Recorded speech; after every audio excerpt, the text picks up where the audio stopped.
the whole Liam Kumar Day effect, not really happening. Nigel couldn't make it. Yeah. I rang up Mendenhall and he said he could make it. Don't dig this hole. Phil, credit to the guy, always manages to do well what he has, but he is a shocking person on that.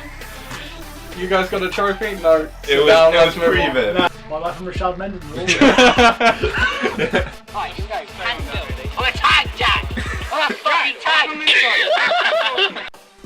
Hello and welcome to another episode of the LOC Report. Is of course Commissioner Stubbs here again, for the second week running. Of course, the co-host is firmly back in the chair. How's it going, Chris Leach? I am back for more. Yes, very well. Thank you very well. It's a lovely sunny day here on the south coast. We should enjoy it. Sit while we can. Yeah, absolutely.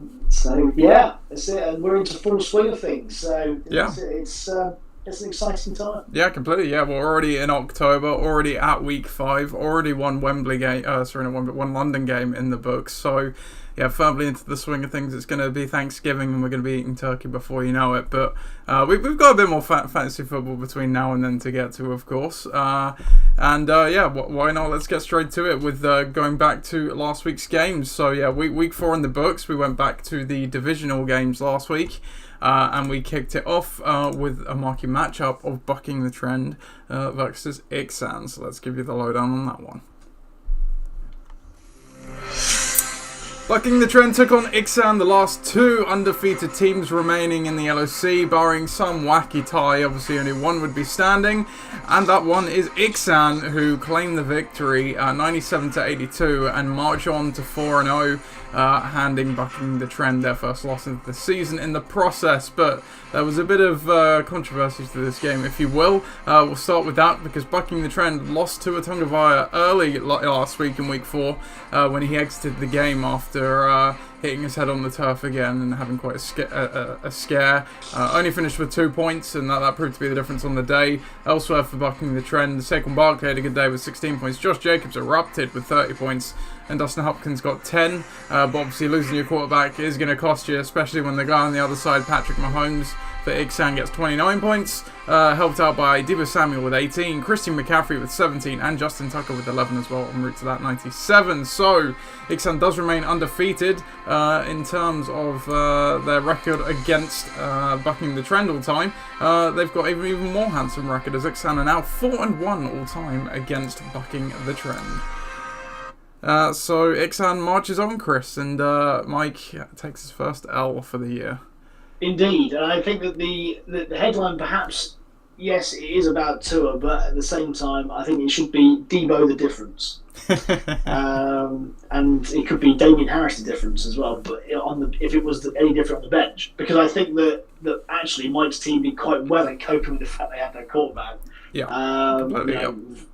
And with the Josh Jacobs score, with the Saquon score, they were matching up quite nicely, especially as Amari Cooper scored a massive 0.9 of a point on the other side. Which we predicted, right. I'm pretty sure as well. Indeed. So, we predicted that there wouldn't be a good day in the air for that.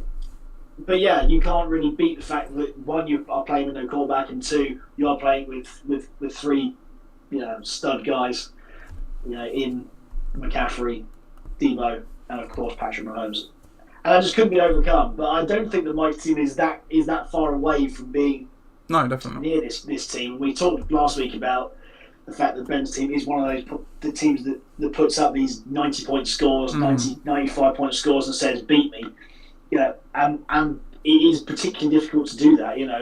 I do have reservations about certain skill positions in there.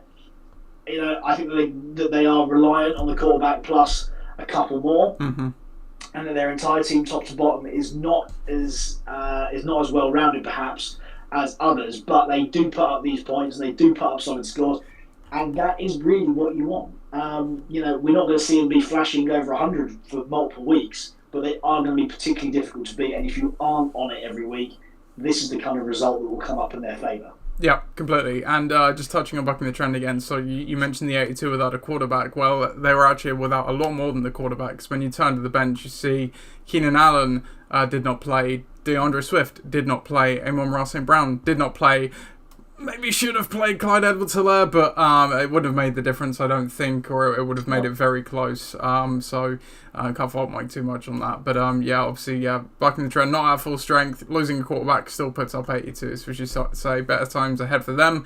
And yeah, Ixan marches on. How long will they stay undefeated is the question, but like you say, they keep rolling in the points, so as long as they do that, they've got a good shot of keeping it going. Our next game then is the Detonators against the Dream Team.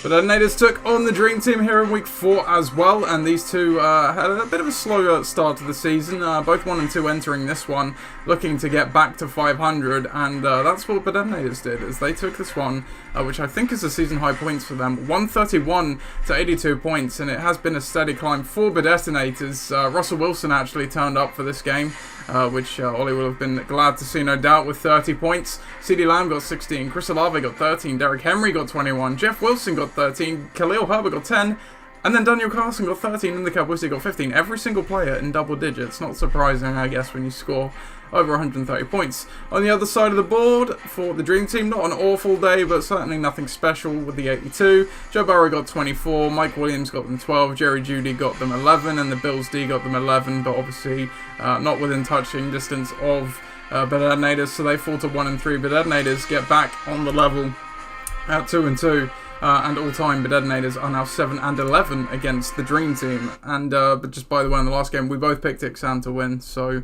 yeah, off to a good start with the pick'em. And we also both picked the Detonators. I actually locked the Detonators, so the Kiss of Death did not appear this week. The time's turned.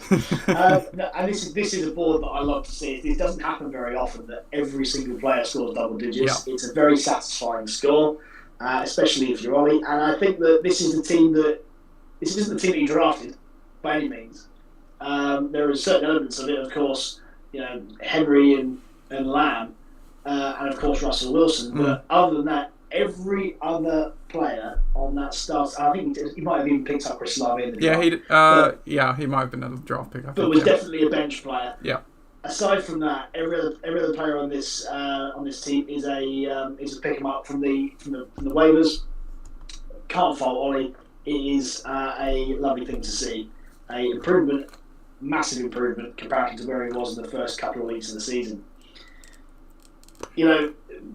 Guys like Jeff Wilson and Khalil Herbert, they come up every year. So these guys you wouldn't even bother starting at the beginning of the season, or you wouldn't believe would be a factor, and yet make a massive impact come week 4. So a great result for Olive. Of course, we saw it coming. Almost everyone scored a touchdown in the skill positions. Russell Wilson's come alive in that primetime game in Vegas. 131 points, give him credit where credit's due. That's a mixture of good coaching and sticking by some of the guys that he would have expected to score points earlier in the year. As for Viv, yes, not a stellar week. Burrow's done all right, Mike Williams done all right, and Jerry Jeudy's done all right. But this is the nature of where this team's going to be, is that without touchdowns, or at least multiple touchdowns in any given week, they're not really going to be in it. And that's what you get for having all those receivers. Of course, Tony Pollard's a bit of a hit 'em and hope.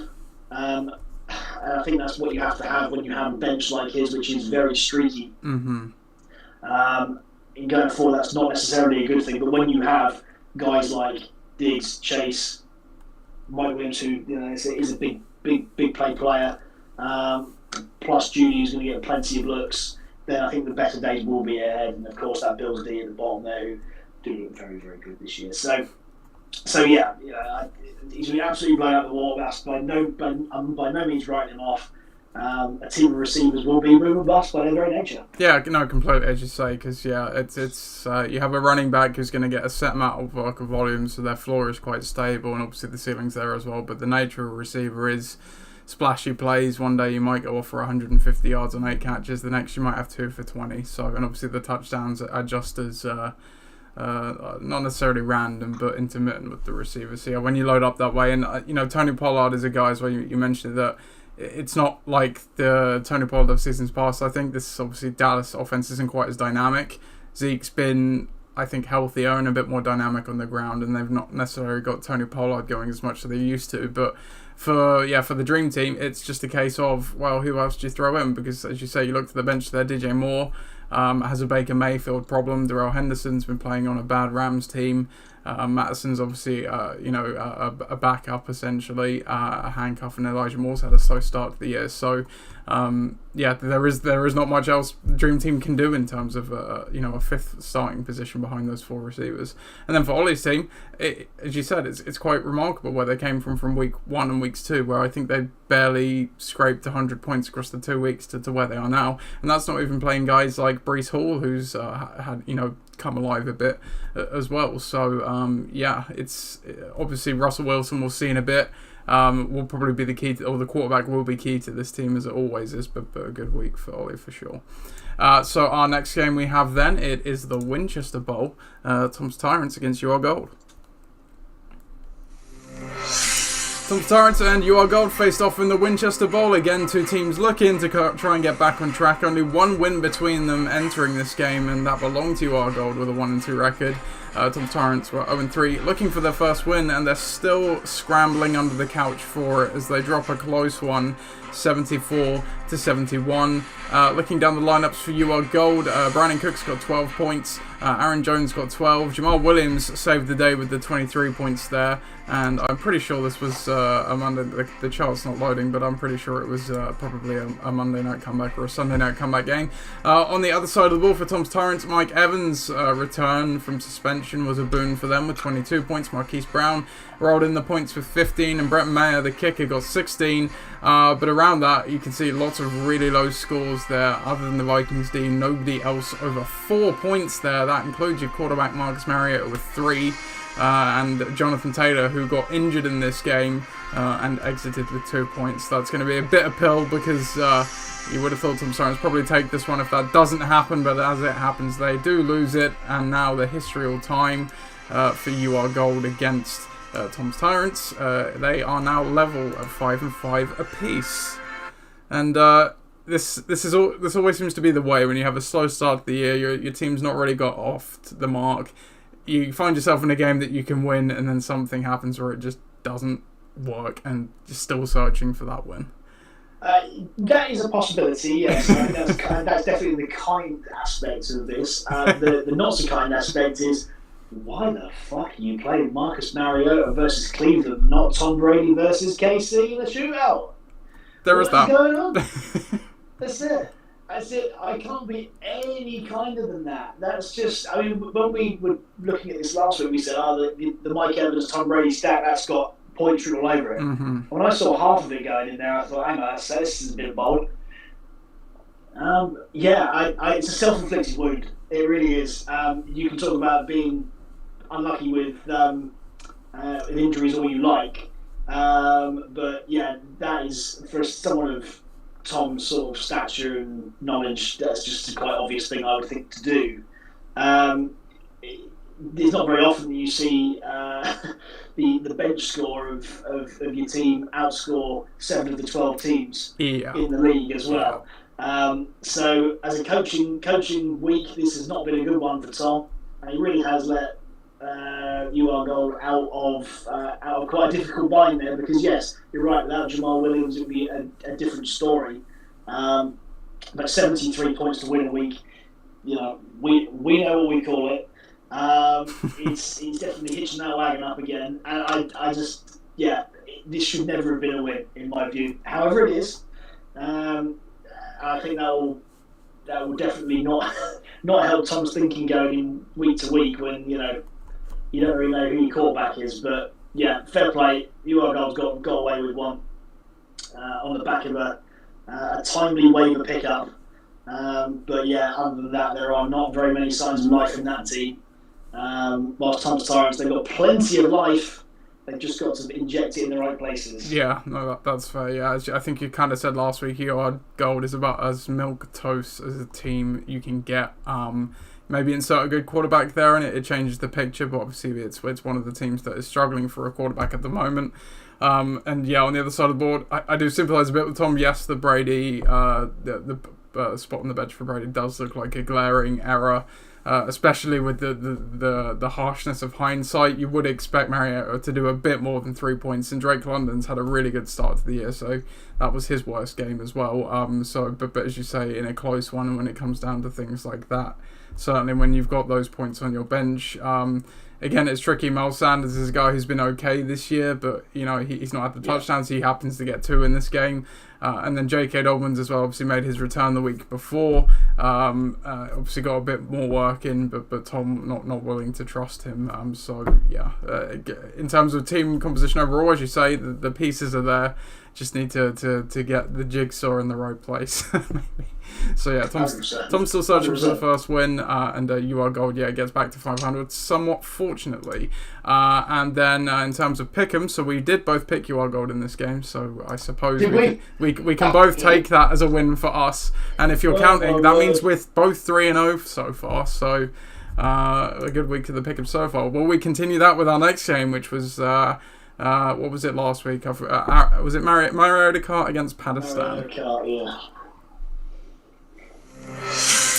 In the Goose Bowl, it was Mariota Car taking on Pakistan. Like Tom Tyrants, Coach Nunn's still looking for his first win of the year. And like You Are Gold, Pakistan at 1-2, looking to get back to 500 as well. And get back to 500 they did with a score of, let's call it 100 it basically is. Driven by Justin Herbert getting 25, Devontae Adams getting 11, Justin Jefferson springing into life in London with 21 points, Cordarrelle Patterson getting 10, and Tyler Bass getting 11 there as well. So a team effort en route to that 100. On the other side of the board for Ross's team, another day to forget, unfortunately, which has been the case, unfortunately, too many times so far for them this season. Kirk Cousins got 15 points once again, filling in for the injured Dak Prescott. Cooper Kupp got 12, and the Patriots D got 11. No other player getting over 10 points there. 59, a low sum there. So they go to 0-4. Pakistan back at 2-2. In their history, in the Goose Bowl, Pakistan, I think they're over here somewhere. Yep, they are now 4-5 against Ross's team all time.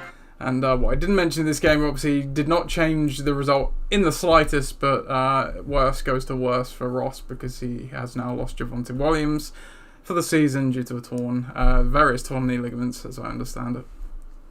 Yeah, that's it. In a team that was already struggling at skill positions and unwilling to get other skill position players off the waivers, it's a bit of a problem. I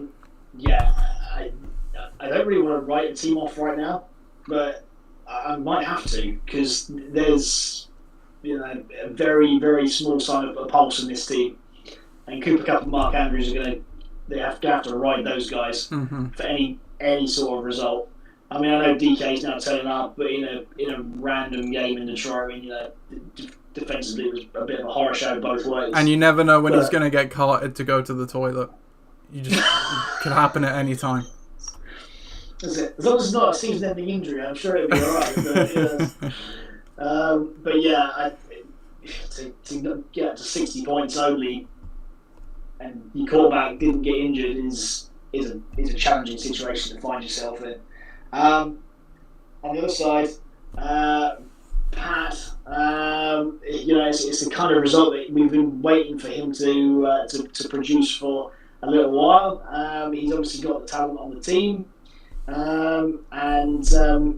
It's showing there with near enough 100-point showing. That's it. Only needs one more yard or whatever. Patterson going on IR is not ideal, but he has guys on the bench that can fill in there, I think. So you look at the Garrett Wilsons and Smiths and Curtis Sanders as well, providing the offenses hold up. I think that he's going to be okay there. With those receivers and that quarterback, with a bit of Zeke every week, maybe a bit of Dylan and a wild card flex from the bench, he's still going to put up good numbers. We've got no issues there. So two teams going in very opposite directions. Pat on the up, and unfortunately, Ross very much on the down. Yeah, it's quite surprising because once again leaving the draft, and obviously we have, shall we say, harshened maybe our auto draft stance in recent years, or the way we conduct it. Somehow we left it off saying, wow, Ross still actually has a fairly, good team. And that has soured quite quickly, and I suppose what you would traditionally expect for an auto-draft team. Obviously, it started with Prescott going down. Kirk Cousins is a capable fill-in, no more from fantasy purposes, and I think, obviously, as you say, 15 points on a day where he stays completely healthy kind of highlights that. As you say, Cup and Andrews, the first two picks of the auto-drafted team, absolutely fine, but then behind that, Gabe Davis, a guy who obviously started the season strong in week 1, but just hasn't shown really anything since then. Javonte Williams, who obviously was on a horrible offense and splitting time with Melvin Gordon, but was still putting up okay numbers and looked like he could maybe take the step forward. Has that very untimely injury. Obviously lost David Montgomery, but again, kind of the same boat as Williams. He's been rather ineffective, even in that lead back role on a not great offense. You might get him back, and as you say, DK Metcalf, but he's going to have good and bad games. But behind that, looking at guys like Dallas Goedert, Hunter Henry, Dalton Schultz.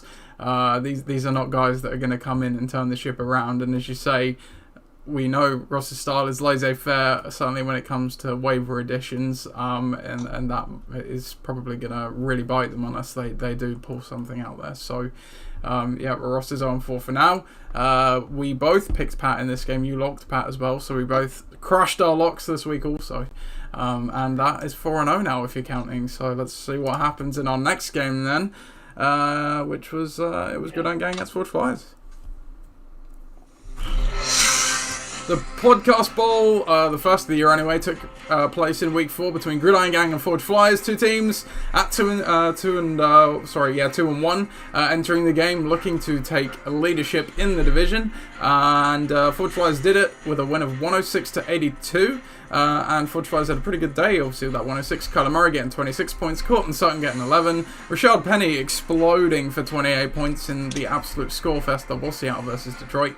Nick Chubb as well getting 19 points en route to that 106, so a nice day there for Forge Flyers. On the other side of the board for Gridiron Gang, Josh Allen continues to do Josh Allen things. He posted 25 points. Travis Kelce, he got 15. Joe Mixon quite literally volumed his way to 13 points. Younghoe Koo got 12 and the Packers D got 11, but obviously not enough en route to that 82 points there. So Gridiron Gang fall to 2-2. Forge Flyers 3-1. Now leading up the Portsmouth division and the history of this one all time. Forge Flyers now takes the lead in the series, 11-10 all time against Gridiron Gang.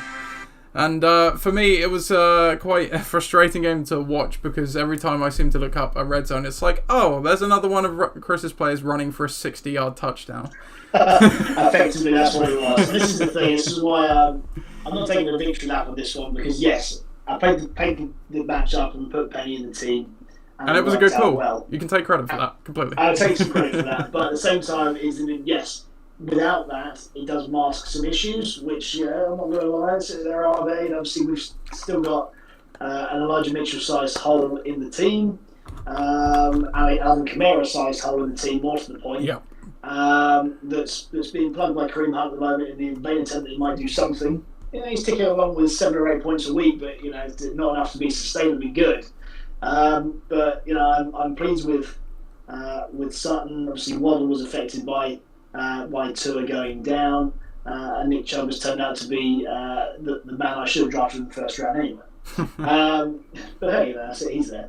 106 points is a great score, but I do think that your team overall is likely to probably go further in the year, but simply because you look at the depth generally. Robinson's had a bad day, which we didn't quite expect, but then again, the conditions were challenging and there wasn't a lot of offense for the Jags. Washington's had a good start to get to where he's at, but then again, they had a good couple of weeks and then they've gone off the boil. And the Raiders are the Raiders this year. They've gone back to being dysfunctional Raiders. Yeah. So there's still a lot more growth. I think that 81, that's it. That's the Rashad Penny's difference in health this week. So I think two evenly matched teams that have kind of been separated by a good matchup play. That's it. On we go. Yeah, completely. I don't quite agree with your statement of you think my team will necessarily go further because I think, You got to look at Forge Flyers right now, 3-1, top of the division. You have been playing without Kamara for 50% of the games now, I guess, and then he's been nicked up or ineffectual in the other 50%. You've got to think at some point that change. And as you said as well, Elijah Mitchell taken out, he's going to return at some point. So to be at 3-1 despite that early toughness there is still a good result for my team. Like you said, it's the players that did well you'd expect to do well, and they did. It was just the other players in between that had pretty much as worst days as you could have. Waller, McLaren and Robinson all combined for about 6 points between them. When that happens, it's you're going to struggle to do more than that. The fact I got 82 and that actually happened.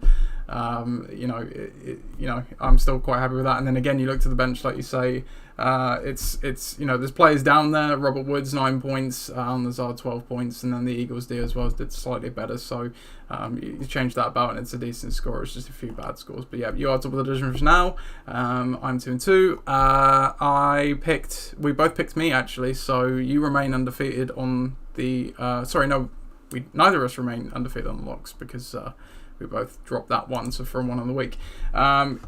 Chris is just gonna. I will go solo for a little bit, just while Chris has to sort something work-wise, but that's completely understandable. So we will roll on, and I will go through Napoleons versus Bare Necessities for you.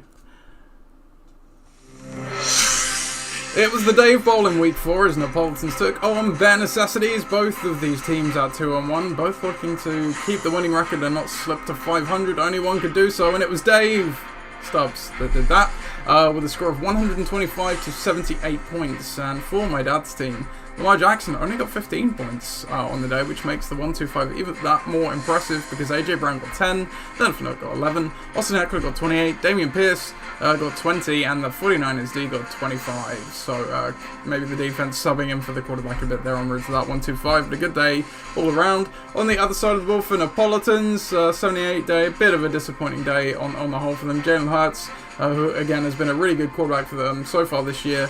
If you placed your money before this one on saying that Lamar Jackson and Hurts would both get 15 points each, you would have been a crazy betting man, but that is exactly what happened. Tyreek Hill got 16 points, T. Higgins got 18, and Evan McPherson got 11, so there was a bit of lacking there in the skill positions. So yeah, Ben Necessities got up to 3-1, Napoleons dropped to 2-2, and the history of the Dave Bowl is now 1-1. So Ben Necessities picking up their first win against Napoleons. Looking down the lineups for this one, let's start off with Ben Necessities. So obviously Lamar Jackson, he's going to have better days. The Baltimore-Buffalo game was billed as probably the game of the season so far. Didn't quite live up to that hype. Neither offense really was particularly effective on the day. Obviously had a reasonable score-ish.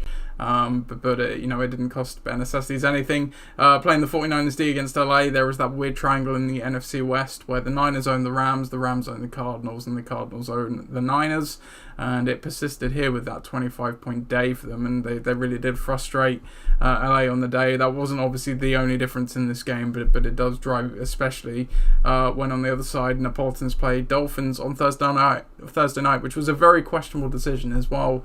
The Bengals haven't been firing on all cylinders so far. They're not really a team I think you want to necessarily stream against. The Dolphins D is good, but not great.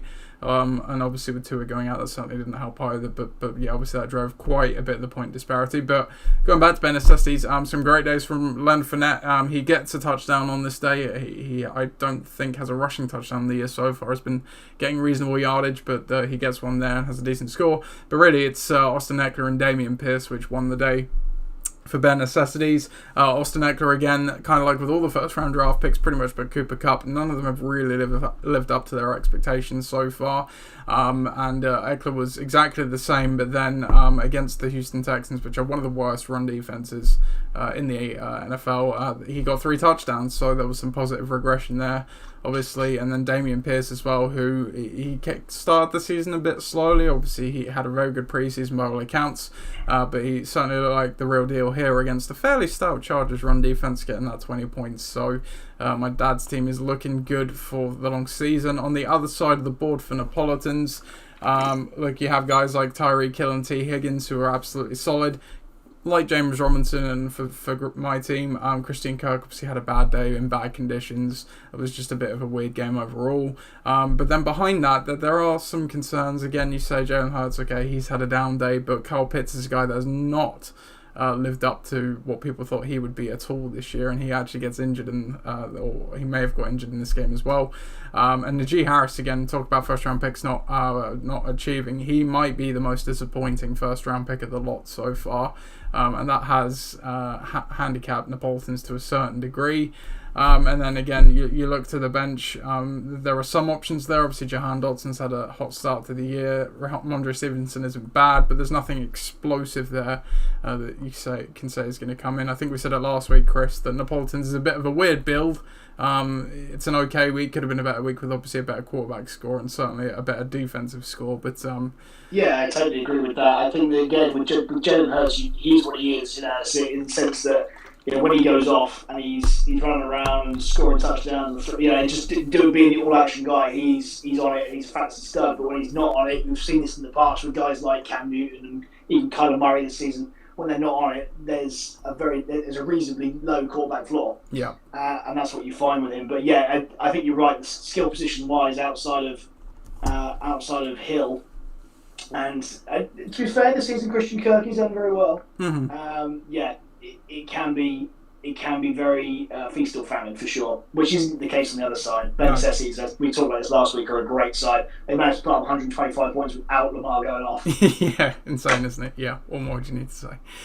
So, Chris, that brings us on the week, Chris. We were 5-1 in our pick'ems this week, and obviously both got our locks as well. Just our game where we got it wrong. So let's see if we can do that every week. Yeah. So I'm now 26-23. You are 22-14 all time on the pick'em. Not to mention your 5-2 locks. I'm 3-6 now, so maybe clawing it back slowly. So there you go. We will now go to the league news.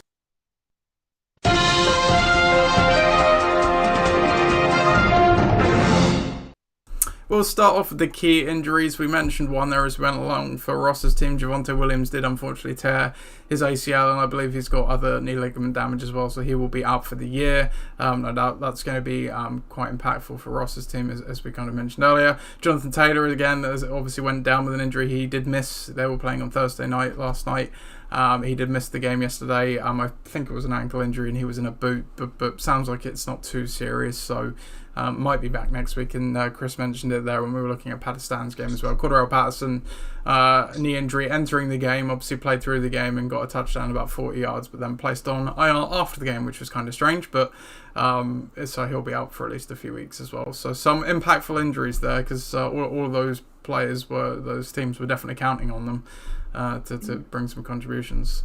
Looking at the transactions, when there's a big running back injury, typically there is obviously some waiver money spent about and trying to get the next man up. I already own Melvin Gordon, obviously taking him as my draft pick, so the direct handcuff was there, but that didn't stop Ben from adding not one but two Denver running backs, Latavius Murray and Mike Boone, for Michael Carter and the Colts Steve for $6 and $8 respectively.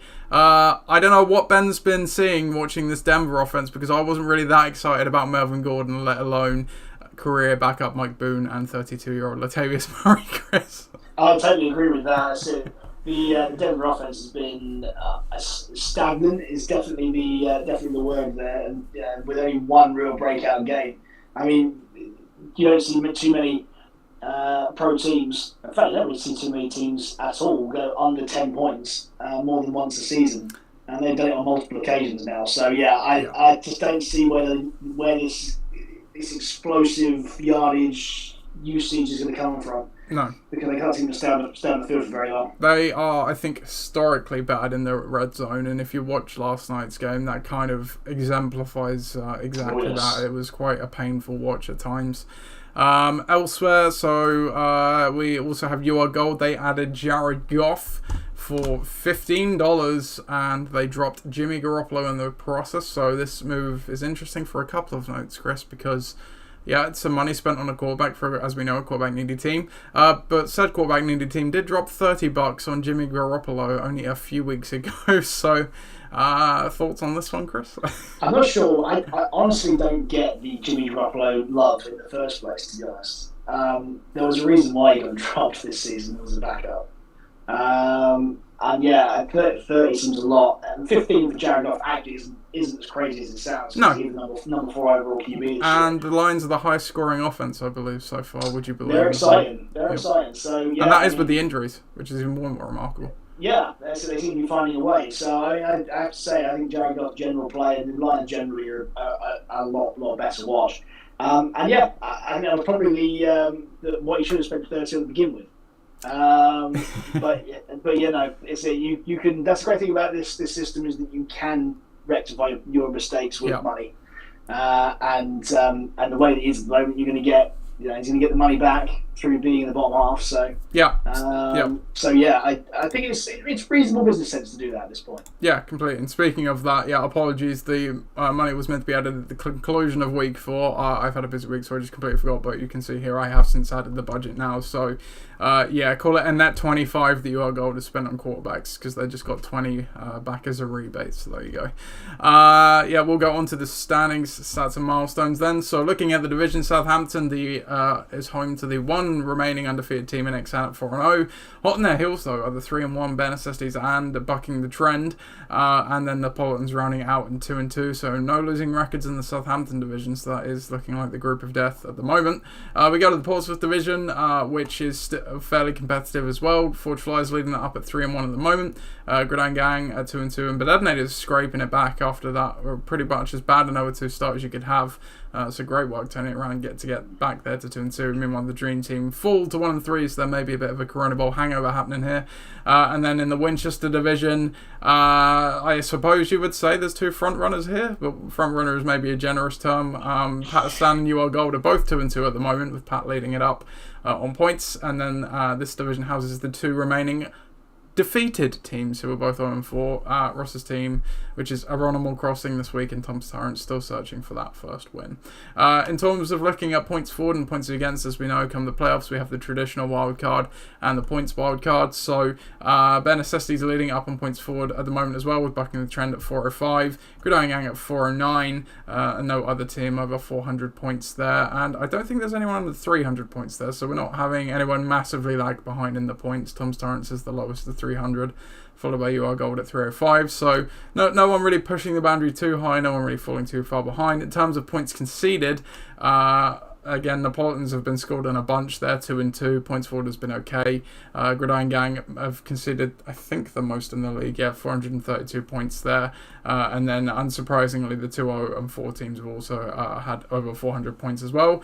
Chris, you are the only team with under 300 points conceded, but you are only 10 under, to be fair. So, and your points forward is good, so that's just how it shakes sometimes. So it's not a gypsy lead as we've seen from Mike's team previously. Oh, we've seen it in the past with Mike. Oh my word, yes, indeed. But only one gypsy win this year for maybe that's the thing. This is a podcast tally. Maybe we should just tally up the gypsy wins. We should, I can jot that down as we go. Who was the leader in the gypsy wins?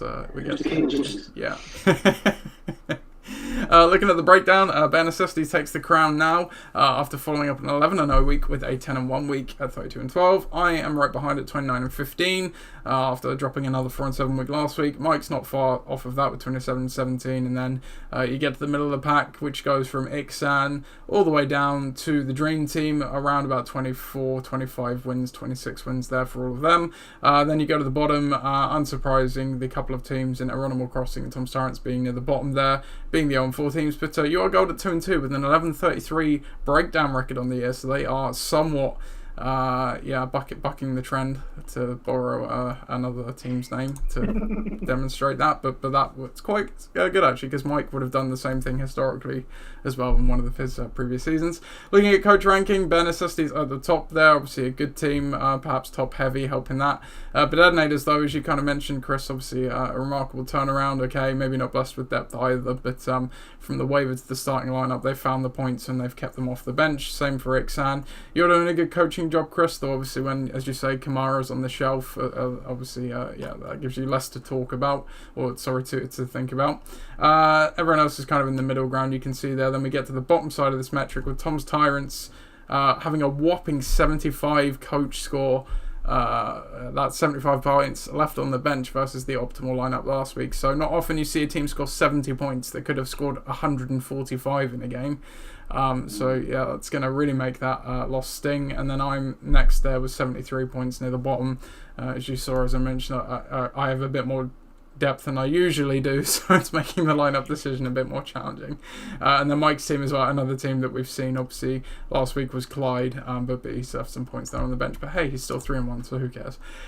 You get the true ranking from all of that, which again is about what you'd expect at this time. Division leaders in Ixan, Forge Flyers at the top there, and then Necessities, obviously one of the better teams as well, as of bucking the trend, and then mine team. So pretty much everything as you would expect it to be at the moment. Again, the only real variance here is Pakistan, UL Gold, which are both tied leading their division, but obviously in the true rankings, tied 8th and 10th respectively. Looking at the milestones, so not really too much action this week, but Coach Henderson notched his 10th career loss, so I'm pretty sure Dave is determined to just be parity for the entirety of his career, because every time he loses one, he wins one and he gets back again. So I think we'll know where my lock's going this week for his game.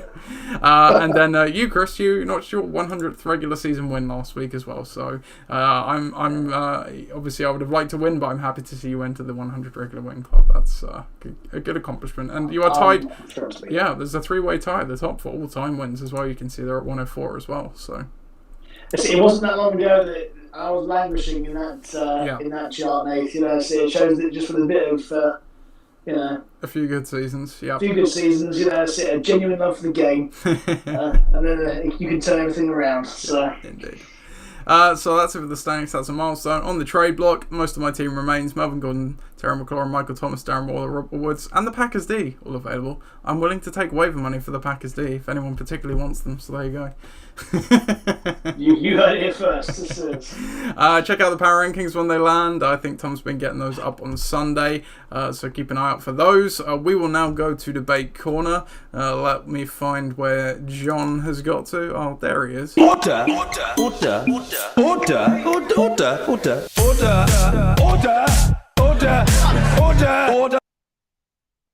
Yeah, he was just trying to do his remortgage. He's had a tough old time with that lately. He's, yeah. That's it. I had to try to go to America, and it's really expensive now. yeah, don't look at the exchange rate. It's not a good thing. No. Yeah. So debate corner for this week. So you touched on Ross's team obviously already, saying that it's a bit talent bereft at the moment, let's say, and not a lot of waiver action to combat that. So debate corner for this week. And trend going forward as well, I'm going to start putting Debate Corner as the polls, just to make it a bit more interesting on the website. Will Coach Nunn end the season with over $150 in waiver budget? So just to walk that out for you, we obviously start the season with 100. Depending on where you are in the standings are between weeks 4 and weeks 12, every other week we gift $20 if you're in the bottom third of the league. That's 9 to 12th seed, or we give you $10 if you are from the 5th to the 8th seed. Obviously Ross, being 0-4, was the beneficiary of $20 this week, so he's sitting at 120 right now with no money spent. So 150. Will he finish the year with over $150 in waiver budget, Chris? I think he probably won't, because knowing Ross, he'll probably get to the final week of the season and spend $150 on someone. And that's just the kind of thing that he's going to do. I think it'll be very unlikely. Sure, okay.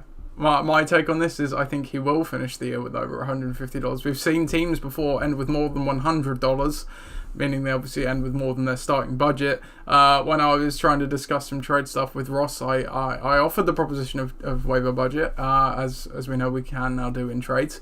And he said, no, I don't really use it, don't want it. So that lends me to think... Well, it's a debate over there. Yeah. Well, No, there's still time, as you say. You never know. But watch out for a $150 kicker, ladies and gentlemen. So. I'm expecting to see it. I expect it to be a very random player in week 17. So that is the debate corner for this week. As I said, you can go and vote on that poll now. We are a live show. Should have said this earlier, but if you do want to comment along as we're going, please do. We will go to the week 5 previews now. Then we go back out of the divisions for this one. So in week 5, we have a Gridiron Gang against UR Gold, Necessities against Animal Crossing, Forge Flyers against Napoleons, Ixown against the Dream Team, which is rematch of Corona Bowl 13, no less.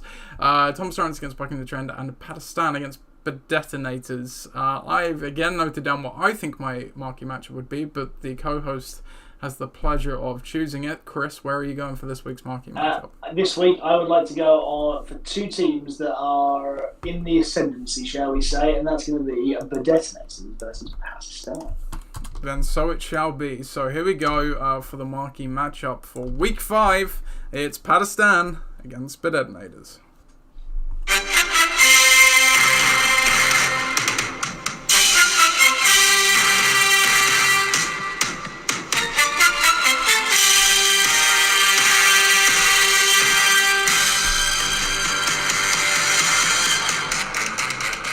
Pakistan take on the Detonators in week 5 of the 2022 LOC season. It's the marquee matchup featuring 2 teams, as Chris just said, in the ascendancy. Both coming off wins. Ollie's got a couple, and they're both sitting at 2-2, looking to push forward to a winning record. But someone's got to fall behind, obviously. It's projected to go Pakistan's way at the moment, so probably not going to be him. Maybe. He's projected to win 91 to 77 points. There are some points on the board, so we'll start with that. It's Russell Wilson again. Not quite with the 30 points last week, though, sadly. Only 8 from that painful Thursday night game last night. Elsewhere for Ollie, in terms of starting lineup, it is the same as last week, so still going with the wishbone. 3 running backs and 2 wide receivers. On the other side of the board for Pakistan, let's see here. I think Pakistan may also be unchanged at the moment. Oh, no. Cordell Patterson has obviously come out of the lineup as he is now on IR. So I think, Devontae Smith will have come to the lineup. So it's 20 personnel for them, 2 running backs and 3 wide receivers. The history of this matchup all time, but Detonators are 4-5 against Pakistan. So Chris, take it away. Well, yeah, the reason why I wanted to go for this one this week is that, yes, there is a narrative that obviously there is a quarterback that's already played and put up points that weren't very good. But I don't think that's the be-all and end-all of this, because here's why. Derrick Henry is still there, playing the terrible Washington Commanders D, plus Chris Olave, plus CD, who's kind of, a bit of banger, but he's the guy. And the Cowboys D against what is a bit of a creaking LA Rams team right now. Mm-hmm. So there's a lot to like still. I don't massively like Jeff Wilson and Herbert still, but I do like the rest of the team.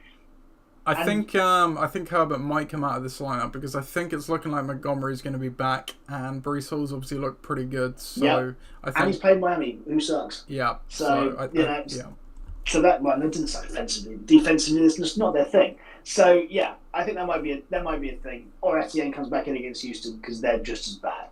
But even so, I think the lack of a quarterback isn't going to make a great deal of difference to where this team otherwise might be. On the other side, Pat, as I keep saying, do like this team. Justin Herbert, everyone knows my views on Justin Herbert. Justin Herbert's the man. And he just, he's been playing injured a little bit. Obviously, he looked very good last week, or he's better than he had done for the previous 2. And then we've got some good offensive matchups. Say Justin Jefferson against Chicago, generally speaking, not great there. And they're playing at home. He's always better at home. You've got Smith against Arizona, Adams against KC, which you would expect again to be a little bit more open. You would think, but Derek Carr historically does really struggle in Kansas. Well, he hasn't had a weapon like him before in prime time, no less. So, and then you've got the 2 running backs on the bottom, say Elliott and Dillon, who, that's it. Just keep on chugging. That's it. They're as consistent as can be. So, yeah, I think that this one here is going to be closer than some might say, even though Russell Wilson's part of a stinker. But as good as Ollie's got this team, I can't help but think that last week was a bit of an outlier because his quarterback score was good. That's it. And that he's going to be, he'll receive to scoring 80 to 90 points, somewhere in that region again, possibly. But he's going to have to hope that Olave and Henry and the Cowboys do their thing. Mm-hmm. Whilst I don't think that Pat Stan needs to worry too much about that, because with Herbert and Jefferson anchoring the team, plus what we know you can get from Elliott and Dillon, which not the most exciting, but they've got a floor, right? Yeah, exactly that. And then you've got to hope that Adams and Smith put up your sort of flashy points, and the Chargers D doesn't get run all over, which it probably will do. So yeah, I think this is going to be not a low scoring classic, but I think this is going to be in that 80 to 90 point region. And I like Pat's team. Yeah, I'm going Pat as well. I do like the skill positions a smidge more for Ollie, but looking at the skill position, I do have some concerns there. You've got CD, who is probably going to be going up against Jalen Ramsey. With Cooper Rush look good, but obviously Jalen Ramsey is phenomenal. Chris Olave has obviously been a bright point. I don't really have a problem there. It looks like Thomas is still going to be out, and Dalton looked his way a fair bit in London last week. Derrick Henry, he's obviously had a resurgent last couple of weeks. Washington's defense, supposedly the strength is the run defense, but we obviously know the Titans are a run-first offense, so we'll see what happens there. But Jeff Wilson against Carolina, I don't know. Carolina defense has been sneaky good, and the Niners, it's one of those tropes, but a trope that seems to happen more often than not. When West Coast teams go all the way to the East Coast, they do seem to play a bit worse, and this obviously isn't a Niners team that is completely firing on all cylinders at the moment, so just one to watch out for there. Pat's got the more explosive players, but perhaps a bit more of a shaky group, you could argue, but the quarterback hasn't played here as well, and as you say, I think that's going to be quite the advantage, so it just tips it in Pat's favour a bit for me. Injury-wise for this game, so yeah, CeeDee Lamb, you can see questionable there. I'm not sure exactly what he's dealing with. It's a groin, but he will almost certainly play. Looking at the bench, Rondale Moore, questionable. He's been missing time with a hamstring, knee, sorry.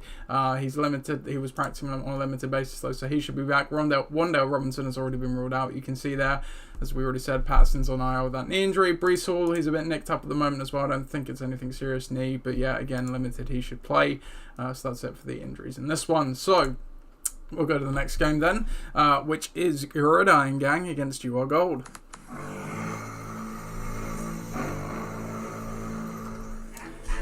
Another game featuring 2-2 teams, but this one they're heading in opposite directions. Gridiron Gang fell back to 2-2 last week. Meanwhile, Your Gold came up to 2-2. Projections for this one are not showing at the moment. There we go. Are currently holding it in Gridiron Gang's favour, 96 to 88 points. And again, we do have points on the board, with Gridiron Gang currently leading 10-6. So let's start on Gridiron Gang's side. Melvin Gordon did play in that boring game last night, but again, he yardaged his way to 10 points. I believe, he's the only change from my team. Is that right? No, Darren Waller, goes to the bench, and I think Melvin Gordon comes in for him. So I'm featuring the Wishbone for the first time this year. 3 running backs, 31 personnel, 3 running backs, a tight end, and a receiver. On the other side of the board for your Gold, Jared Goff comes from the waiver to the starting lineup in favour of the recently cut Jimmy Garoppolo. For the skill positions, I think they are unchanged this week. Yeah, I don't think he's made any changes, so still going with the Wishbone. 3 running backs, 2 wide receivers. History of this matchup all time, Gridiron Gang are 5-2 against You Are Gold. So, will Jared Goff give this team the shot in the arm that you think it needs, Chris? Well, they certainly need it, and yes, I think it probably will. I think they're playing New England, so they're away from their comfort zone, as it were. In Detroit, they seem to play an awful lot better there than they do away from home. Obviously, Jared Goff's lowest score of the season was away at Minnesota, but yeah. You'd think they would see a lot of offense just because of how New England are playing this year. They're not offensively that bright, and Detroit, as we said earlier on, have been electric through the air and on the ground, but for Jared Goff anyway, more so through the air, it's exciting. It's exciting to see. I'm glad that Detroit and Dan Campbell has turned that franchise around. They just don't get kicked the shit out of anymore. they're legit. You look down there, and then after that, you think, right, okay, Brandon Cooks against the Jags. You'd think they would fashion some offense there, but the Jags have been sneaky good so far. They've been better than legit. They've been all right. So, Dalvin Cook in a game again, you would expect to see a bit more volume against the poor Chicago team. He's going to have to hope that he can ride on that. And then Jones and Williams, those three guys on paper should be firing all cylinders, getting the points. But I'm just not seeing it regularly enough this year. In fact, the Pittman's only gone for 59 yards so far is not ideal as your number one receiver, allegedly, anyway. Whilst on your side, I mean, could you get a better matchup week? I mean, out against Pittsburgh have not looked good defensively anywhere. Kelsey versus Vegas, same thing. McLaren versus Tennessee, same thing. Mixon versus Baltimore, generally speaking, the same thing. And Robinson against Houston, same thing. Eagles D have played in Arizona as well, and the Eagles D have kicked the shit out of everybody they've played this year as well. Yep. So I absolutely love your team this week, Nate. I really do. I just don't see any way of you are gold being able to compete with that level of decent matchup, and also they're already 5 points in the hole with arguably inferior skill positions, especially at quarterback, obviously, and then number two receiver. But yeah, if there's going to be any bright spot, it's going to be from those three running backs. So that's you picking me. I'm not only going to pick myself, I'm going to lock myself. Potentially confident. give myself the kiss of death here. I think Ollie's team could have a very good week. It's one of these teams, though, where you could say if they score 60 on the week, it wouldn't surprise you. If they scored 140, I don't think it would grandly surprise you either, because we already saw it with Jared Goff, as you said. He could go from anywhere from 15 to 40 points, as has been the recent trend. Those three running backs in a silo, Dalvin Cook, Aaron Jones, and Jamal Williams, is really a frightening trio, or it should be. But as you say, for one reason or another, it's not all necessarily been firing every game for those. But, could the stars align and they all have a great day all at once? Absolutely they could. And then Brandon Cooks is obviously a solid receiver, the leading receiver on his team, so he could have a capably good day as well. But I think you kind of hit the nail on the head for my team. It's a week where I do have quite a few fairly good matchups for some fairly solid players. It's kind of the same thing again. They're not always going to... Joe Mixon, you would hope, is due for some positive regression because he's had a slow start to the year. Robinson had his worst game of the season last week as well. And McLaren, again, as well, he'd been pretty solid all year long apart from last week as well. So, and as you say, Eagles D are against Arizona. I have the Packers against the Giants as well. So, I've got... two defenses that are pretty tempting matchups, but now I will go my team. Before we move on, I will cover the injuries before they finish this game. So we have got a comment here from Jeb Armstrong. Hi, Jeb. And he says, I never thought I would be asking for some tea drinkers for some fantasy advice. Rude. But insult us and then ask for our advice. There you go. But you have to try new things. Should I trade Terry McLaurin and Kyle Pitts for DK Metcalf and Njoku? Chris, do you want to start off on this one? I think if you're playing in a tight end league, then do I think Njoku is better than Kyle Pitts? Generally, no. Do I think that the offensive favourability that sounds professional enough, doesn't it? In a PPR league, works better for Njoku, yes, for sure. We obviously don't have that implication in our league, is why we don't have that many tight ends you'll see throughout when you watch us. But if you're playing a full PPR league, then I would say yes. Terry McLaurin for Metcalf is an interesting one for me. Metcalf's come off of obviously a very good week, but you mustn't forget that he's still playing with Geno Smith, albeit he is playing well recently, and how can that carry on whilst McLaurin, as a number one guy, playing with Carson Wentz, who's in a bit of a funk in a team that's not going well? Can you trust him? Nate might be able to shed a bit more light on that, because I'm sure he's thought of that as out of the Terry McLaurin owner in our league. Yeah. But I would say that probably not. I think the trade probably isn't worth it at this point. There's someone trying to sell you high and trying to sell Pitts low. And I think that the overall package perhaps isn't worth it in the long run. It's a tricky one for me. I would make a case there's probably not a great deal between McLaren and Metcalf as things stand at the moment, because obviously McLaren, the whole narrative with McLaren entering the season was, okay, he's got the best quarterback he's ever played with, a quarterback that likes to throw the ball deep. So surely he's going to, take a step forward from, he's always been a solid receiver, but to kind of hit that next level. As it happens, Curtis Samuel has actually got a pretty sizable role on this team and is actually the target leader for them, and they script touches to him in the run game kind of in a Deebo Samuel-esque way as well. Jahan Dotson's emergence has obviously capped that a bit, but his has been a bit more random to start the year, so I think there's a bit of positivity to probably come from McLaren, but it's fair to say maybe his upside isn't quite as high as you thought it was entering the season. Meanwhile, for Metcalf, as you kind of say, Chris, Gino is playing amazing right now. I think he's got the highest completion percentage, at this point in the season of any quarterback has historically. He's up at about 78% completion percentage now. He is cooking. I mean, they never let Russ cook. Seeing how Russ is cooking now, I can understand why. But Gino is cooking. But yeah, how long can that last? I think Metcalf's going to be a bit more volatile. He will have good games. He will have bad games. But he's arguably got a more target share than McLaren would have. And then, as you say, Chris, with the Titans, Pitts against Njoku, I think you still got to say Pitts has the upside. It's obviously been a very disappointing and slow start. He's such a talent. In a Falcons team that, certainly in the passing game, doesn't have much of it. So, and then you have Njoku, who's always going to be, kind of there in the Cleveland pass offense. But how good is he going to be really? I suppose you've got Deshaun Watson coming in later in the season. Does that impact him a lot? Not really sure. For me, it's not too.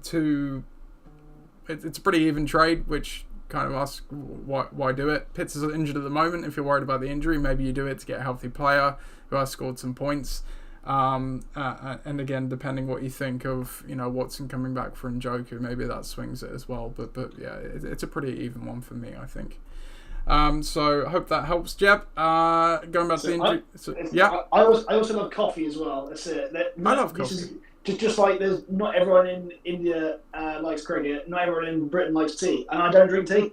There you go. Yeah. That's it. I'm going to put it out there. That's it. Just so. I would always go coffee over tea as well. Yeah. Coffee over tea. We are a coffee podcast here, so this is why we talk about. Exactly. Yeah. NFL. There you go. Wrapping up the injuries for this game then. So starting lineup wise, both these teams are fine on the bench. Darren Wall has a shoulder injury, but he will play. Michael Thomas, that toe injury is still bothering him. He has not practiced so far this week. I don't know about today, but he will almost certainly be out. And Lazard obviously continues to deal with that ankle injury, but will play. Brian Robinson has a chance of coming off the NFL I list this week, so that's good to see. Gerald Everett, I think he's got a hamstring injury at the moment, so he is quite iffy at the moment. He was limited. And Rashad Bateman is questionable with a foot injury. Didn't practice on Thursday, so that is definitely one to monitor for Ollie. We'll go on to our next game then, which is Bare Necessities against Aronimal Crossing.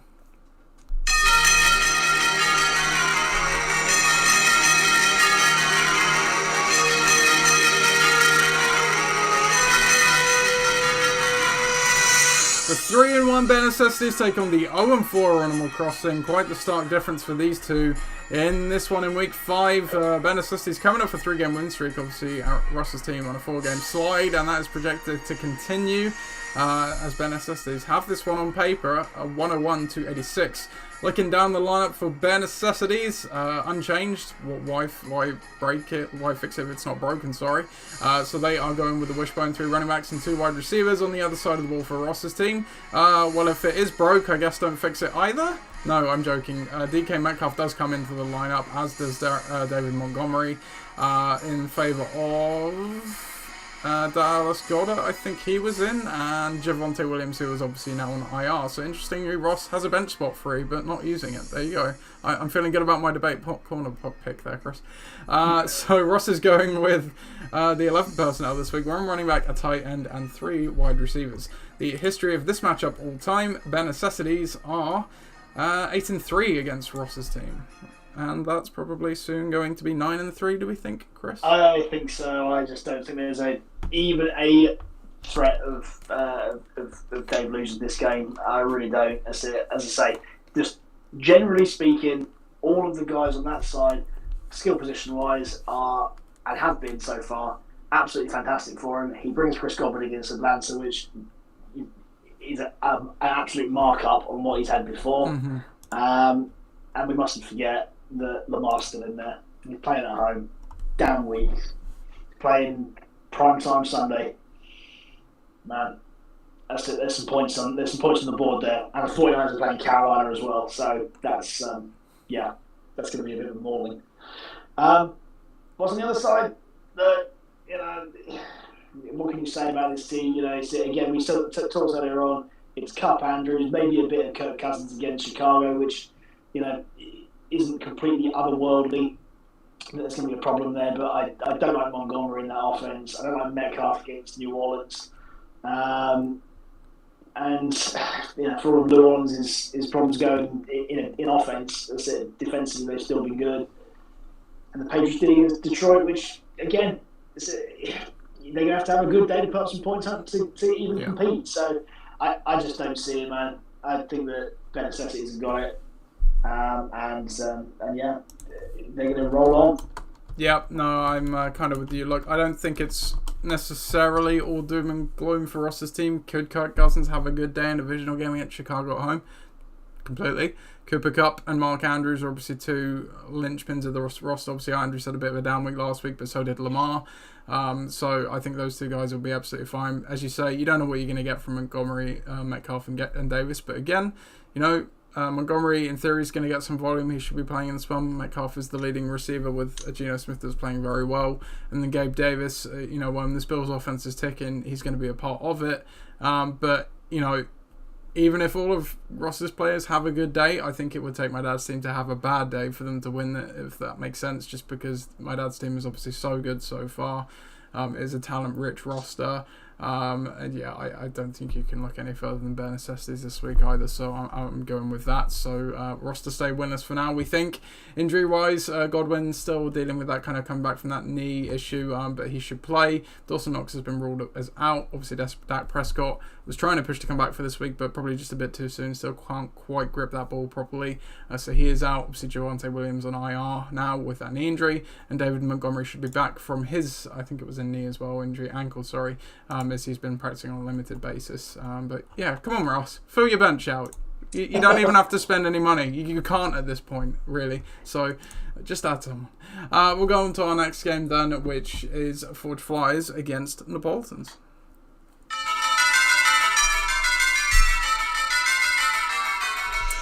Forge Flyers take on Napoleons here. It's a battle of a 3-1 team against a 2-2 team, so it should be pretty hotly contested. Forge Flyers do have a 25-0 point lead in this one so far, and they are projected to carry that victory through to 98-90. Looking at the lineup, so for Forge Flyers, that 25 points comes courtesy of the Broncos D with 18, and Colton Sutton with 7. In terms of lineups, Alvin Kamara comes back into the squad for Rashad Penny, so Chris's team is fielding the wishbone this week. 3 running backs, 2 wide receivers. On the other side of the ball for Napoleons, they bring Ramondre Stevenson into the lineup in favour of Kyle Pitts, who is obviously out with, I think it's a hamstring injury for him. So Napoleons going with 20 personnel this week, 2 running backs and 3 wide receivers. The history of this matchup all time, Forge Flyers are 1-0 against Napoleons. Chris, you're off to a good start in this one, I think it's fair to say. I think it's fair to say, yeah. I'd say definitely the only good thing that came out of that was the defenses. Broncos Colts game last night was the defense. Yeah, defensively it was a complete masterclass. If you're into defensive football, watch the game. But who really is that? Or punting, if you like punting. Or that, yeah. I mean, I love a pun. Love a pun. Who doesn't love a pun? Especially live. Because then you realise just how far they kick those blades. Yeah, goes pretty high and pretty far. Yep. This is where I'm at this week. Is that matchup wise, I really couldn't get a lot better except at quarterback, where I'm not feeling very good about that. I'm not gonna lie. Kyler against the Eagles. Yeah, we've got a quarterback off in this one. I suppose we do. Yeah, and James on the other side. Look, I don't know about this one. I've been racking my brains this week and thinking, should I just be a bit of a hero and play Zach Wilson? But I don't want to do it. I believe in the Jets. I think the Jets are on the turn. But do I believe them enough to play him over my very, very talented starting QB? You know, Zach Wilson is good, but he's no Mike White. It is no Mike White. He isn't any Mike. And you know who won a game with Mike White? Not the Jets, but anyway, yeah. If Waddle's fit, I like it. If Hunt is fit, and you know those three guys at running back are there, then I'm all in for it. Better matchups than that. But yeah, with a 25-point lead, who really knows? You know, that's it. We saw it last week with Napoleons. They had a massive points lead, and then you know they got overtaken to lose the game. But this week, you know, I like them. You know, I like the fact that Hill, Higgins, good matchups. Kirk, good matchup. Stevenson, excellent matchup. Harris, not so good matchup. And the Dolphins, good matchup. So again, I think it's a definite battle of decent matchups. The defenses, they can't swing it, can they? Or have I got to be a hero and think differently and start something other than Kareem Hunt? I don't know. Difficult, man. It's definitely tough, yeah. While you probably debate who you're going to pick in this one, it's tricky because I think, obviously, Hurts, he had a great start to the year, a bit of a down week last week, but he could completely offset the advantage you've got at the moment. Murray certainly could go toe-to-toe with him, but it's, you know, Murray hasn't reliably done that so far this year, I'd say. Obviously, Dave's got some quite explosive skill position players in Hill, Higgins, and I think you've got to include Kirk in that.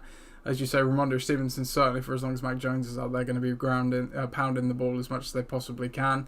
I agree. Najee Harris, I think he's probably the bust of the first round at least so far. Maybe not the entire draft, but he has been bad. I was listening to the CBS podcast this week, and they were talking about who would you rather have at this point. I'm trying to remember the other running back who was involved with it. I think it was something like Najee Harris and not David Montgomery, someone slightly better than that, and they were saying the other one, and I was like, God, it really has gotten that bad for Najee Harris. But I think him being in is a testament to where Napoleons are, because you look at their bench, obviously they're without Kyle Pitts and Jahan Dotson this week, but Chase Edmonds and Isaiah McKenzie, you know, McKenzie's a touchdown or bust guy, right? So Napoleons has some top-heavy good guys, but there's definitely some issues behind that. Whereas for your team, obviously you're 3-1 for a reason. You've not been at quite full strength, but Chubb's been great. Hunt has had a few spotty bad weeks, but again, with these Cleveland running backs, they can both put numbers on their days. Alvin Kamara should hopefully be back and actually be firing with you, and actually playing with Andy Dalton probably going to be. It looks like it was going to be Dalton again, a good thing for him. And then as you say, Waddle, okay, they're playing with Teddy Bridgewater and he's a bit banged up, but Teddy's a capable quarterback as well. So I think I'm just gonna lean with your team. Jalen Hurts scares me to death because he can make me look very silly, but I'm gonna go with your team on this one because I know it's the Jets, but what has the Dolphins D shown you to, you know, have faith in them? The Jets haven't actually been that, you know, giving to other defenses, and I don't, as you said earlier, the Dolphins defense certainly isn't one to be scared of when you're playing them. So yeah, I'm going with you. Do you know where you're going? So I think I'm going to have to back myself. I think I've got to learn to back myself a bit more. So let's do that. But yeah, if I look at it objectively, I think this can be a pretty close game. Sure. I think that those three, Hill, Higgins and Kirk, and Chubb, Kamara and Waddle, will be the ones to face off against each other, with sort of Hunt and Stevens going against, pitting themselves against one another. And the quarterbacks, who knows? Yeah. Who knows? They're the same type of quarterback. Yeah, definitely. Just running off the injuries in this one. So Jalen Waddle, I believe it was a groin for him. Yep. But he was limited, so he should be fine. Hill is also limited with the quad, but he will play. And then T. Higgins ankle, he will play as well. Looking at the bench, Alvin Kamara ribs, but he should be back also. TJ Hawkinson questionable, but again, I think probably after all the running he did last week, that's probably why he's questionable. But he should play. With a hip injury, and then Isaiah McKenzie, he got a concussion, so I think he's looking okay for the game. He said quite positively that he wants to be out there, but yeah, as you can see, Kyle Pitts and Jahan Dotson both ruled out there at the bottom. We'll go on to our next game then, which is Ixan against the Dream Team.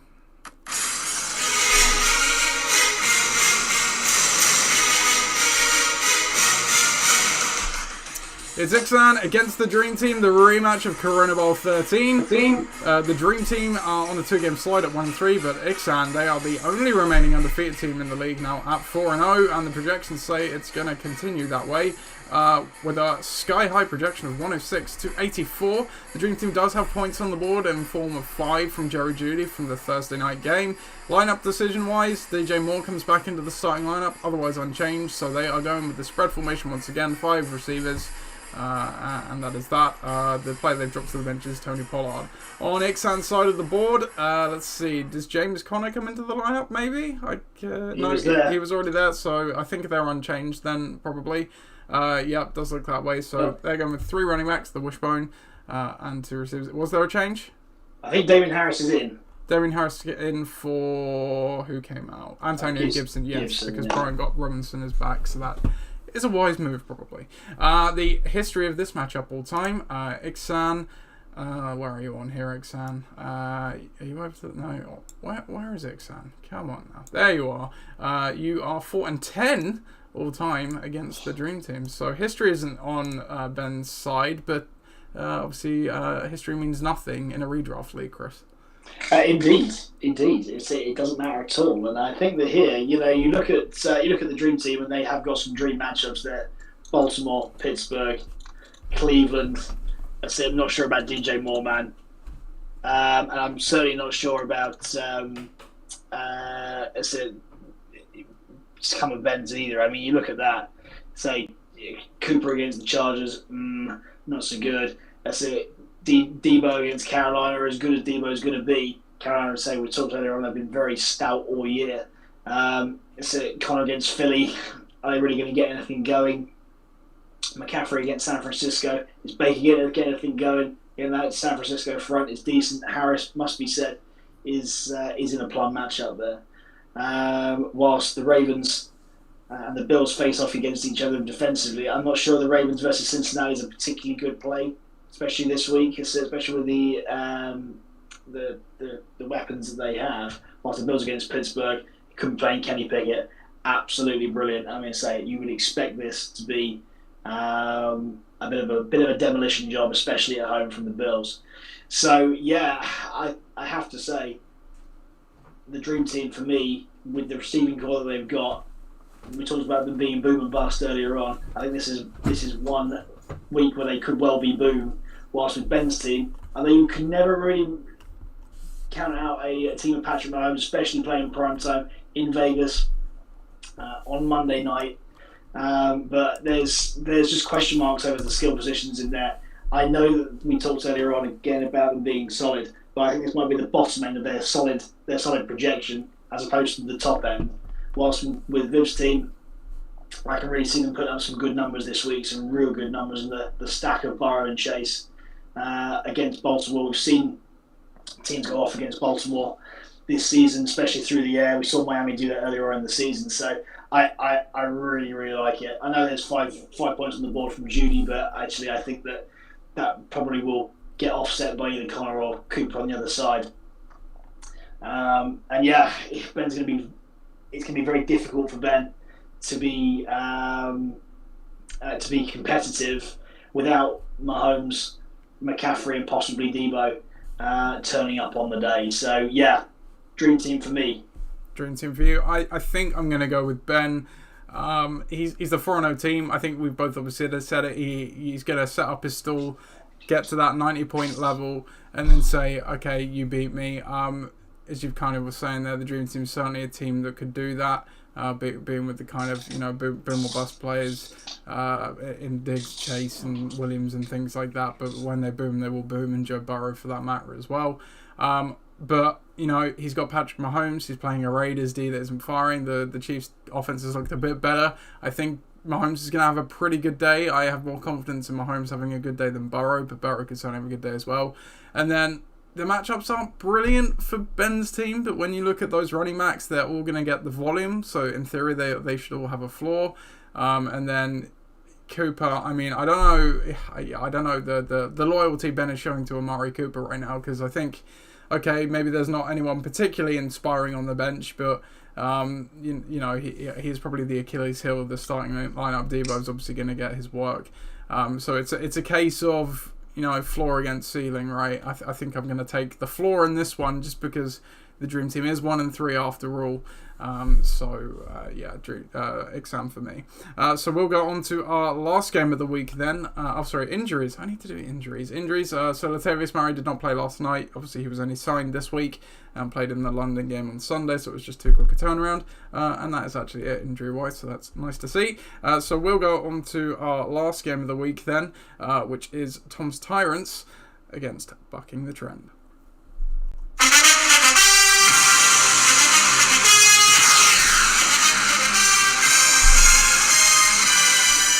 Tom's Tyrants take on Bucking the Trend here in Week 5 for the last game that we will bring you. Tom's Tyrants 0-4, still searching for that first win. Meanwhile, Bucking the Trend take their first win of the season last week, but they are still 3-1. But they're projected to drop one here, 89.03 to 88.86. So let's take a look down the teams. For Tom's Tyrants, J.K. Dobbins comes in, Miles Sanders comes in, Tom Brady comes in, so it is a changing of the guard for them. Sending Jonathan Taylor to the bench. Obviously, he was out with his injury last night, and also Brandon Ayuk. So Tom is going with the 20 personnel this week, 2 running backs and 3 wide receivers. On the other side of the ball for Bucking the Trend, the Carson Wentz is in for the injured Tua Tagovailoa. He will not play this week. And then lineup-wise, I think so. Romeo Dobbs comes into the lineup. Michael Gallup, I think, comes into the lineup as well. And then the other 3 guys, and Clyde comes into the lineup, so that sends Deontay Johnson to the bench, and then a couple of waiver guys maybe, I can't even remember. So he's trotting out the wishbone here, 3 running backs and 2 wide receivers. The history of this matchup all time, Tom's Tyrants are, 1-2 against Bucking the Trend, and is this the week that Tom gets his first win, Chris?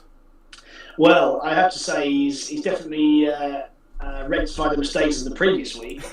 That is for sure. And say we've seen the Brady Evans stat against Atlanta, love it. We see Marquise Brown in there again with Miles Sanders, J.K. Dobbins, and this is where they kind of the wheels fall off the wagon a little bit. Because although they had great weeks last week, am I expecting to see good results from London against Tampa, Brown against Philly, Sanders against Arizona, or Dobbins against Cincy? I'm not quite sure about that. I don't get a great feeling about those guys as much as volume as they will undoubtedly get. Defensively down the bottom there, absolutely love the matchups for both the Vikings and the Bucks. I think there's point scorers there. But we'd have to look at Mike's team, and I have to say, are those 3 guys at the moment the best 3 running backs in the league? In form? Barkley, Jacobs, and Edwards-Helaire coming into this week. That's it. They're definitely up there. In fact, the 2 of them are playing against each other in hopefully what's to be a bit of a high octane experience in Kansas City on Monday night. So if we look in terms of overall scores, Saquon Barkley is, if we just look at our multi-flex position, Saquon Barkley is currently the 2nd highest scorer. Clyde is there at 6, and the other one there, I've already forgotten, Josh Jacobs. So he's had a bit of a slower start, but a big week last week. You can see he's down there, but he's at least in the top 24, I think you can say. So yeah, it's a good trio to have. It certainly is, especially right now. You need a bit of an engine room. The 2 receivers are, that's it, unproven. Gallup is obviously a multi-year pro, but coming off an injury in a difficult matchup, in a difficult place to go. And again, Dobbs, rookie, coming in, playing at home against the Giants. I've seen enough of him to know that he's going to be good eventually, but he needs to prove that more consistently, I think. But playing with Aaron Rodgers, you always got a chance. And then we go to the big talking point of the week, really, for this team, which is, of course, Carson Wentz against Tennessee. Now, I think Carson Wentz playing at home against a defense like Tennessee has a definite better chance of succeeding. He's obviously played Philly and Dallas in the last couple of weeks. Both have extremely good defense, and Dallas away as well, which is obviously a difficult place to go. So I think Tennessee is a kind of get right kind of game. Is a team that's always struggled, or certainly for the last couple of years anyway, just struggled rushing the passer. And I think Wentz with a little bit more time in the pocket will have a bit more success this week. So I like it. I certainly like it more than the last couple of weeks for him. So we're left with, can the the Brady Evans stack with a bit of J.K. Dobbins, beat the three guys out on the other side plus Carson Wentz and a little bit of the receivers. Defense kind of like evens itself out. I don't know, man. This is the most difficult one of the week. The projections. It's one of these games where both teams have floor, both teams have ceiling, both teams could be anywhere in between. You would be a fool to bet on any outcome because you just can't predict it. Like you were saying, Chris, for Mike's team, he's got those three solid players in there that should all produce to some degree, but then outside of that, anything could happen. Obviously Carson Wentz, a quarterback, we know that all too well as well. Whereas on the other side, I think you'd maybe argue that Tom's Tyrants actually, in terms of starting lineup at least, is the more well-rounded starting roster. But again, we've seen this team dip down, and Marquise Brown on a sputtering Arizona offense. Let's say Miles Sanders, who had a blowout week last week, but again, typically doesn't really get those touchdowns. J.K. Dobbins obviously still working his way back as well. So yeah, it's definitely a tough one. Yeah, absolutely. So, yeah, I think on recent form anyway, I'm going to go with Mike's team. I think they've got, let's say, guys in form, guys that have got an ability to go off.